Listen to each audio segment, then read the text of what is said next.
করেন তাহলে এটারে বৈধ করে দিবে কে? অনেকে উড়ন্ত কবুতর বিক্রি করে, আছে না নাই? কবুতর যারা পালেন, 10টা কবুতর আছে আপনার, আপনি দেখবেন সারাদিন কবুতর আকাশে উড়ার পরে বিকালে আবার বাসায় চলে আসে। আপনি বললেন এই যে 10টা কবুতর আকাশে উড়ে, এই 10টা কবুতর আপনার বিক্রি করে দিলাম, এক একটা 100 টাকা করে, 10টায় কত হয়? 1000 টাকা বিক্রি করে দিয়েছেন। এই বিক্রি শরীয়ত সম্মত হয় না। এর কারণ প্রতিদিন কবুতর গুলো বিকেল বেলা উড়ার পরে সন্ধ্যাবেলায় ফিরে, আজকে বিকেলে নাও ফিরতে পারে। যেরকম ঠিক কিনা? আজকে 10টা কবুতর যদি অন্যদিকে চলে যায়, 1000 টাকা লিয়ে কিলাকিলি আছে না নাই? ইসলাম বলে কিলাকিলির কোনো সুযোগ নাই। কবুতর গুলো নামবে, 10টাতে তুমি ধরবা, কপস করবা, তার হাতে হ্যান্ড ওভার করবা, তারপরে বিক্রি করবা। এটা জায়েজ করে দিবে কে?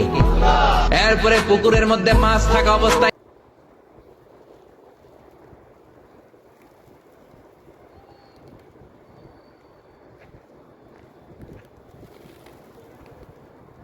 বাহ, এটা কবুতর, অনেক কবুতর। বাহ।